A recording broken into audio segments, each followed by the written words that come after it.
Have you been stuck in hiding? Are you afraid to be seen in your artwork, in your creative life, in your just everyday life? I know what it's like to be stuck in fear. I was a locked up artist for years and shy, sensitive, shut down from all the traumas I've lived through. And ever since I stepped on the healing path over a decade ago, I've been working to come out of myself, deal with these deep traumas from childhood and life, just living and, live more fully into all of my expressions. There's gifts of intuition and magic and mystery and color and light, and it happens through a lot of channels. It doesn't just happen through the artwork. The artwork is one way, but there's many ways that I'm called to express, hence this channel. Hi, I'm Natalie D'Adamio. I'm a mixed media abstract artist, soulful creator, intuitive guide and channel. And in this video, we're gonna be looking at 5 common fears that keep us hidden and stuck. The first fear is worrying about what others think. When I first started off, seriously committing like roughly 6.5 years ago to the art making process, to, creating art, to stepping on this path and like doing a journey, I was scared to even paint. So I was terrified to even like start sharing it forward, and I had a hard trouble seeing myself in the world. So the thing about that is worrying about what others think. It's, I think, natural, no matter whether we're artists or creatives trying to share our work forward or just trying to be present with who we are and what we love, or like the weird quirky stuff or whatever that is going on with us, right? That acceptance piece can be really big, and that worry can really create more fear within us. So what we can do with this is remember to go slow. Each individual journey is so different, and what is right for me might not be right for you, or what works for you in a time length and a time frame. Someone might go really fast and accelerate out, and someone else might need a slower progression out with learning and getting that confidence to be able to show up and share. And I would say there's still worry and doubt with me, but it's less and less, right? The more we put ourselves out there and realize that, we have a right to this expression, whether it's in a painting or just in your naturalness, your beingness, I would say. Your voice, the way you dress, or how you choose to show up.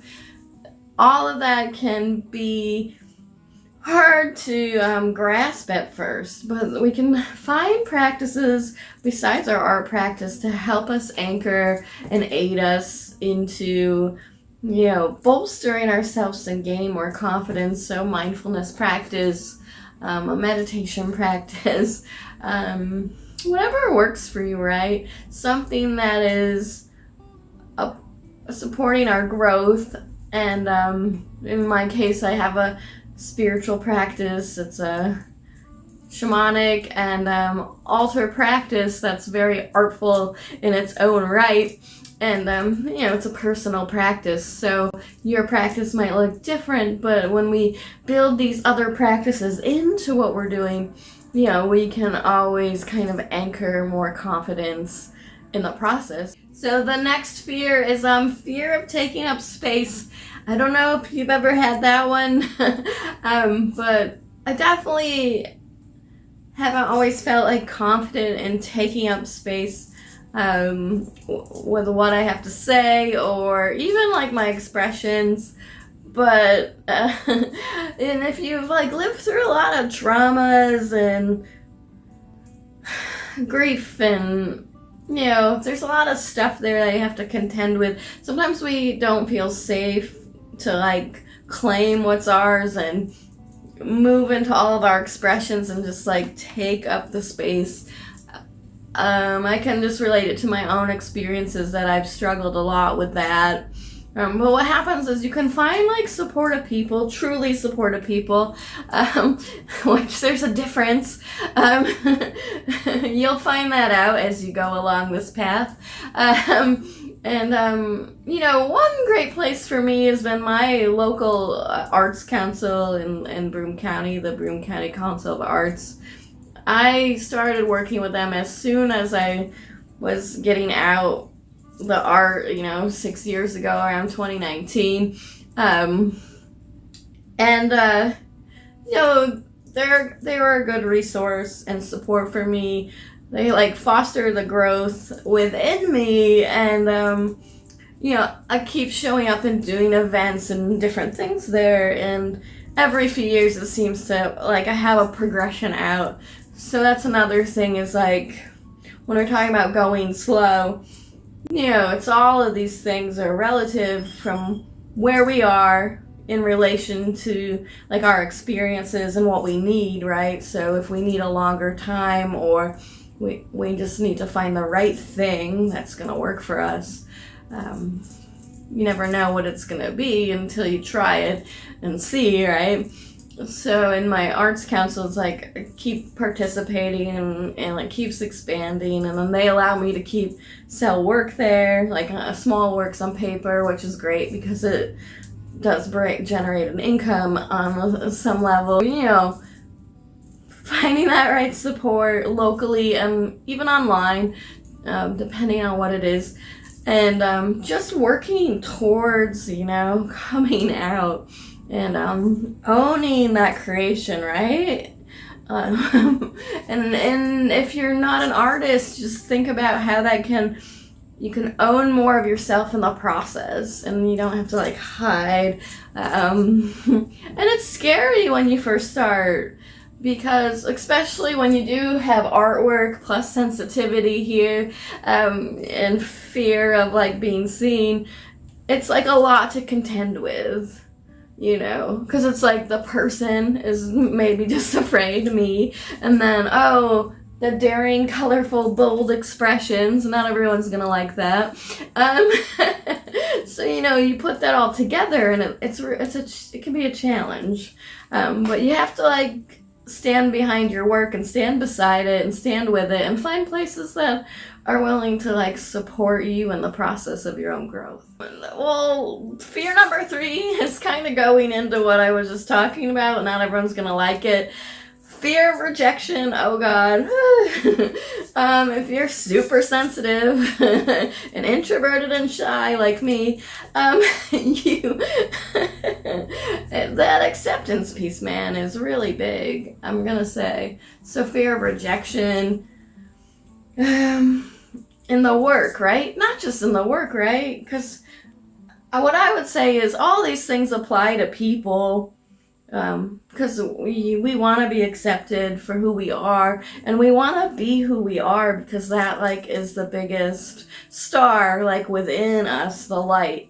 And sometimes we're not supported in that, so that's why we have to find the right support. But then we also have to kind of like bolster our own inner strength and own inner resilience and be like relentless in the pursuit of what we love, and how we choose to express it, right?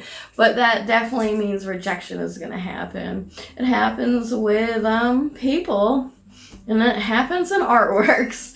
It just is part of life, and it's part of that creative process, unfortunately.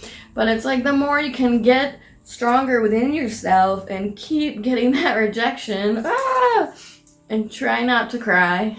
I might have cried, probably. There's been meltdowns for sure. I'm not gonna lie. Like it's not like an easy journey, any of this stuff, when we're like trying to become someone new and put ourselves out there and keep trying, and then we were like terrified to start, afraid to be seen. What I noticed is the rejection will happen and people will whisper about your work, and that's probably not good.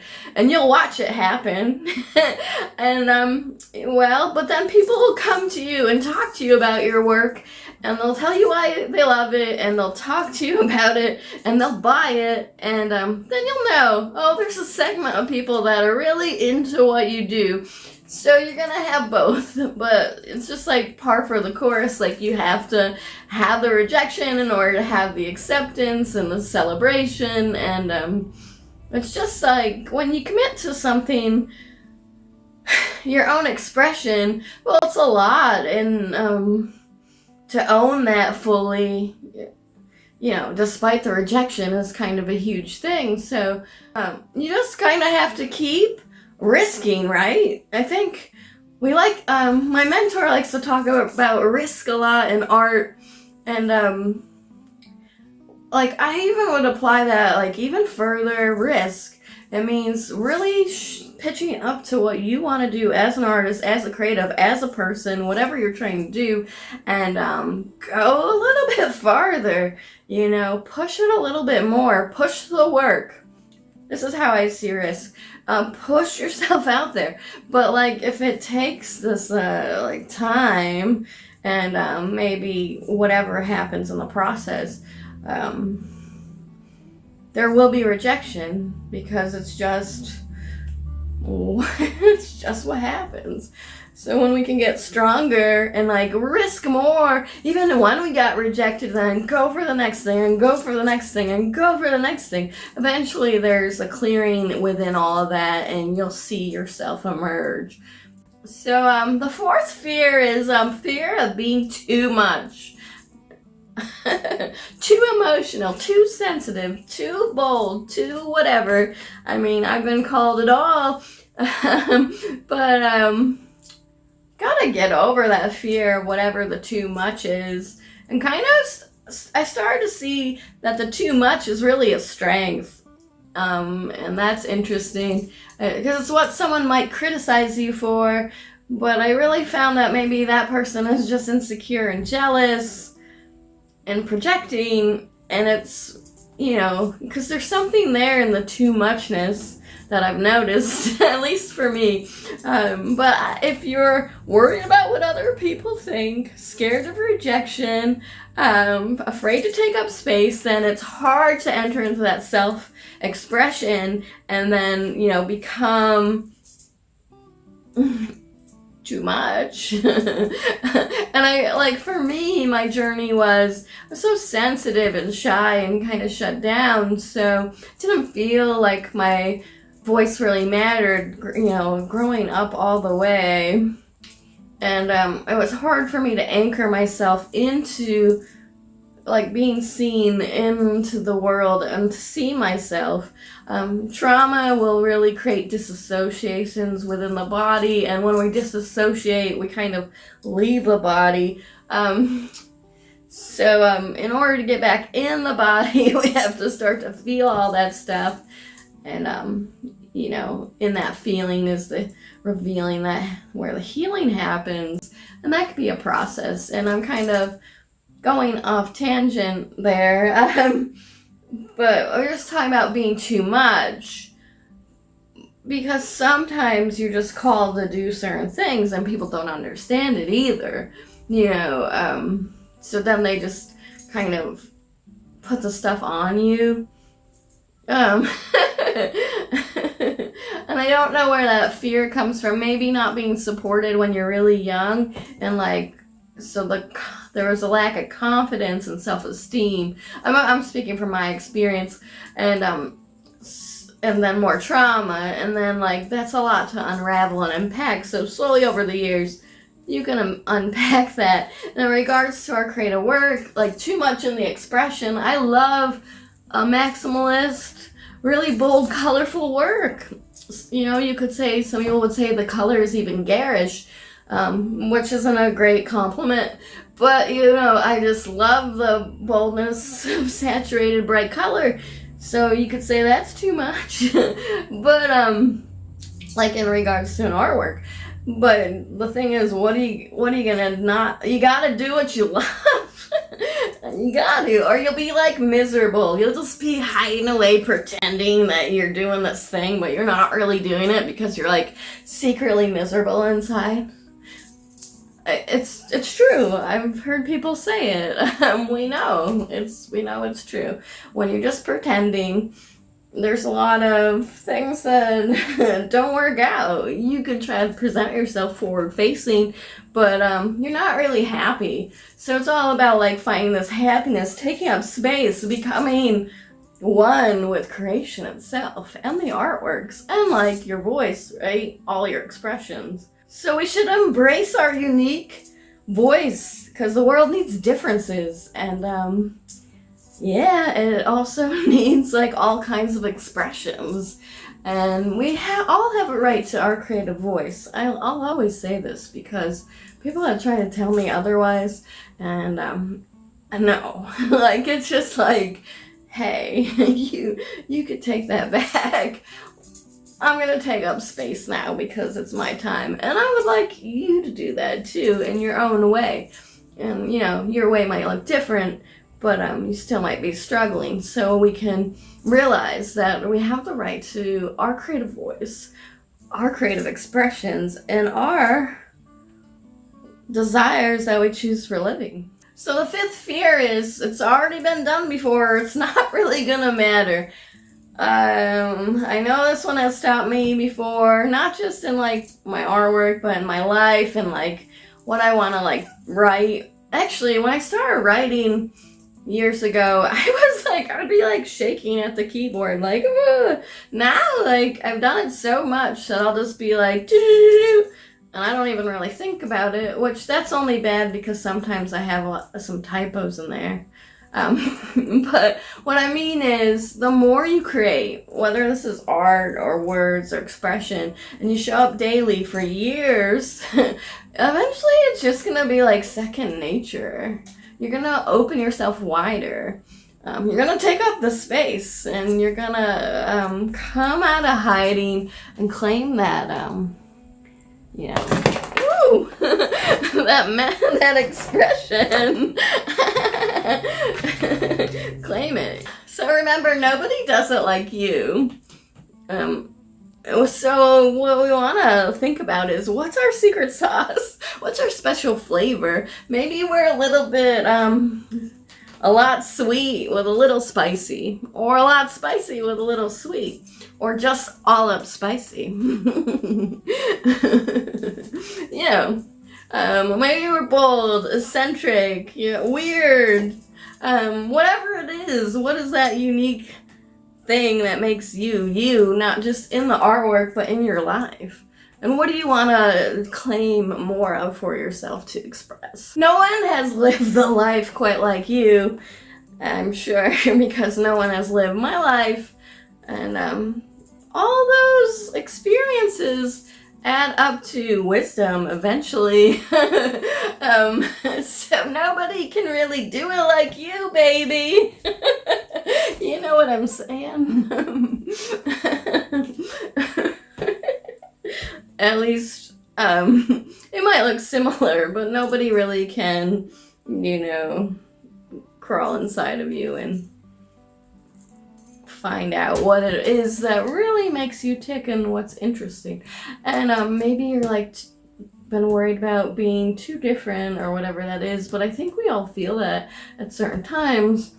So it's remembering that like lived experiences, things you move through, it goes into the creative work and it informs the voice, the overall arching themes, and that's where we get artist voice from, because not everything is as interesting to each of us. So we have differences, which differences is good because it makes the world more fun and colorful and inclusive. So we gotta remember to just own that experience and that life, and that nobody can really do it like you. So these 5 fears are super common, and I would guess that you probably experienced one or a few of them, throughout your life. By acknowledging our fears and addressing them, and then working to do the little things around each thing. So maybe it's you start sharing just a little bit more, risking just a little bit more, like slowly. And then eventually there'll be an acceleration point where you just explode out of yourself, possibly, and you'll be a whole different person. It's time to be seen. Stop hiding. It's scary to look, I know, because I've been there, but you can start to find the support, anchor into more awarenesses, work to eliminate and lessen the fears, take up space and live into your fullest creative expression. For me, the fear of rejection was just like paralyzing for me in the beginning, in a lot of my life, just to be like, I guess it was, I really wanted the acceptance, but who doesn't? And I was like bullied in school and I had a lot of traumas, that it really played into like when I tried to go out there and do the creative work and get behind it, sometimes I carried that old stuff with me. So I really had to work a lot to eliminate all that stuff. And I'm still working on it today, because depending on the day, you never know what's gonna arise, It's called living for a reason.